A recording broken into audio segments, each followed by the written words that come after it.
meditation from the larger Catechism this morning is focused on question number 89, which reads as follows. What shall be done to the wicked at the day of judgment? The answer to the Catechism is, at the day of judgment, the wicked shall be set on Christ's left hand, and upon clear evidence and full conviction of their own consciences, shall have the fearful but just sentence of condemnation pronounced against them.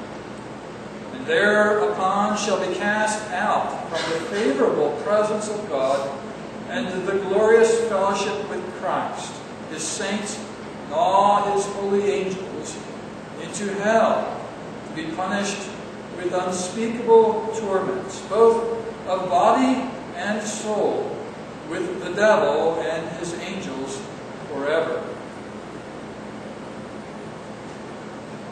In our meditation on the Catechism, we've considered the resurrection of the dead and the judgment to come. We now look at the final judgment when all mankind appears before God.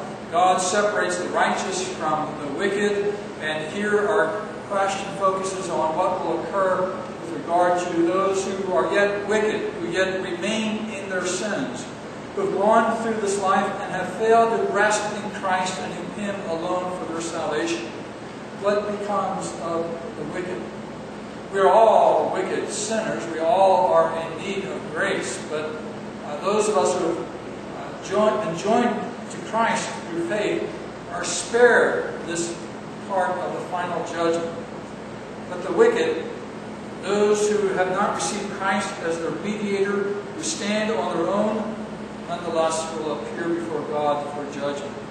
They are set on Christ's left hand. You want to be careful where you stand on that last day. They stand on Christ's left hand, where they will be examined for their lives. And the Catechism focuses on the fact that there will be clear evidence on the basis of their life, how they lived, and also full conviction from their own consciences as to their own personal guilt. In this life, the wicked may have rebelled against God, hardened their conscience, may have felt that all will be well with them. But when they appear before God, who sees them fully and completely, before whom nothing will be hidden, when they are examined before that final throne of judgment, then their consciences will cry out against them and be a witness against themselves of their own guilt and their own sin. They will have nothing to say to God when He accuses them of sin. Finds them wicked. Their own consciences will speak out against them. And then, having seen clear evidence of their guilt and witnessing themselves to their own sin, they will hear that fearful but just sentence of condemnation pronounced against them. What a horrible moment that will be, to hear God say to them, "You are guilty, and you will be condemned. You will be cast into eternal hell forever and ever to pay for your sin.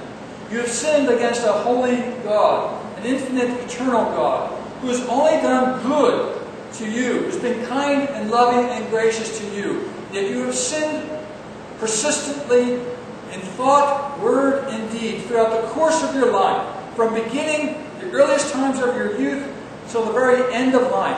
You have persisted in sin and rebellion, and so you will therefore be judged and condemned, cast into hell. There will be no answer to that judgment.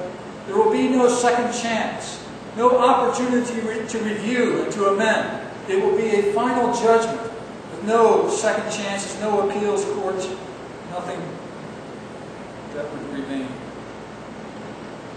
They'll be cast out of the favorable presence of God. Hell is absence from God's presence, absence from His blessing. Hell is being left to one's own sin, and all the wrath of God being poured out upon that individual.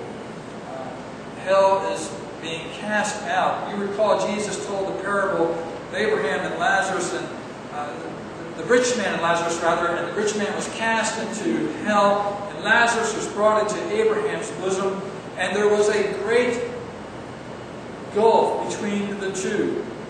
No one could pass from one side to the next.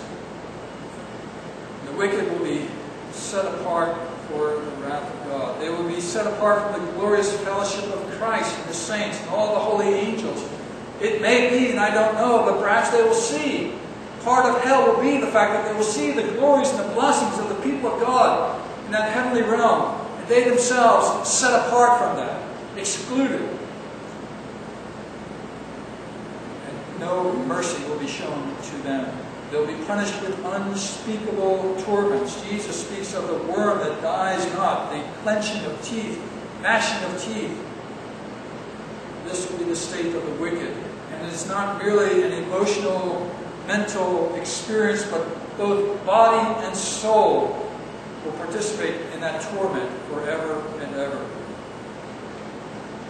Their companions will be the devil and his angels forever. Certainly a very fearful description of the end, and one which modern man wishes to keep silence or remove from our attention. We want to have pleasant things, joyful messages of hope. But the Scriptures are very clear about the wrath of God for sin. And we need to hear what they have to say so that we would be warned in this life. For today is the day of salvation. Today there's yet hope. Today, if you turn from sin and rest in Christ, you may be spared this horrible future. This is the moment of salvation. Now is the time.